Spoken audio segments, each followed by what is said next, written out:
Hi, I'm Jolene Engel with the Alabaster Jar, and today I want to take the time and answer one of my readers' questions. It's from Deb. She wrote in saying that she's a believer. She's been married for 24 years and her husband is not saved. They're awaiting counseling from her pastor, and her question is, how do I even begin with words of affirmation and praise when it feels so odd and unnatural to do so? She prays every day for the strength of the Holy Spirit to guide her thoughts and words. However, her will is weak. And I think every woman could understand that to a certain extent. I know Jonah the prophet certainly understood it when the Lord said, I'm going to send you to Nineveh. Well, if you know the story of Jonah, he did not want to go. He went to the opposite ends of the earth to Tarshish. And many times in our Christian walk, we don't want to go to Nineveh. It's something that I say often in my household. I'll tell my husband that I know that the Lord's sending me to Nineveh and I don't want to go. And with Deb's situation, she knows what her husband's love language is, which is praise and affirmation. And it's very difficult for her to extend that to him because her will, which is really her flesh, is fighting that. So she wants to figure out how does she overcome that.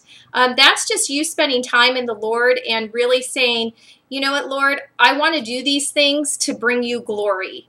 Our will definitely fight for every amount of entitlement that we feel is coming to us, or the wrongs that we've experienced, or why do we have to do this when this isn't taking place? But part of our walk with the Lord is just that sanctification process, to where we need to get beyond what our flesh is screaming and really sitting at His feet and saying, not my will, but your will be done. And that's really the crux of what's going on in the hearts of all of the Lord's children, to be frank. We all go through that. In fact, I often say that I just live in Nineveh. I mean, God's always sending me to Nineveh, and I'm usually kicking and screaming.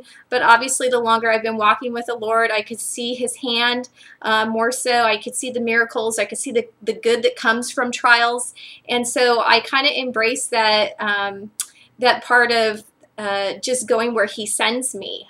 Things are not, they're not natural for me, but when we're resting in the Spirit of the Lord, that's when we're able to overcome those things. And here's something else that I want to help you and other readers. When you're having a difficult time loving your husbands and your flesh is screaming out, my encouragement to you would be kind of like Isaiah. In Isaiah 6:8, he said, I also heard the voice of the Lord saying, whom shall I send, and who will go for us? And Isaiah said, then I said, here I am, send me. And that's my heart. You know, when He sends me to Nineveh and I don't want to go, I hear Him say, but who will I send, daughter? Daughter, will you go for me? And in this case, the wife that's really struggling to offer praise and affirmation to her husband, I want to challenge you to really look at that as your mission field. I mean, our marriages are our first ministry, whether our husbands are saved or unsaved. But in this case, he's unsaved, and God might be saying to you, wife, you know, if you go out here and do these things and proclaim, really you're bringing the good news message to your husband just by your conduct. In 1 Peter 3:1, it says, wives, likewise be submissive to your own husbands, that even if some do not obey the word, they without a word may be won by the conduct of their wives. And you have an opportunity to bring your husband to Christ just by overcoming your will and laying down your flesh and your pride and saying, you know what, if God said to you today, if you pour into your husband with praise and affirmation, if that's his love language, or maybe another husband, it might be physical intimacy and you're really struggling with that. You don't want to, you know, always please him in that way. But if your husband's not saved, this might be a way that God says, go proclaim my name, because it's your conduct that wins him over. And my challenge would be, look beyond what you don't want to do and maybe see that in the bigger picture of what's taken place in your marriage, just your conduct alone could bring your husband to the Lord. So I know when I wrestle with going to Nineveh and not wanting to be there, but yet I hear the Lord say, are you going to go, daughter, because I'm sending you?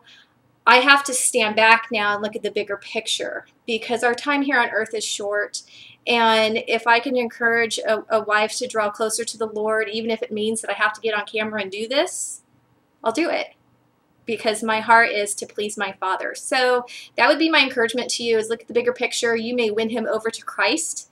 You know, God may have that plan, that it's your sweet, loving conduct of pouring into your husband with praise and affirmation that makes him just blossom and feel proud to be your husband, to where he might look at you a little bit differently and think, you know, that Jesus thing that you talk about, that sounds pretty good. I might be interested in it. So that's some ways for you to overcome your flesh, because that's what you're really struggling with, and really taking God at his word. Do you believe what he says? And really surrendering your heart. So I hope that's answered your question. Until next time, keep your eyes on the Lord. Thanks so much.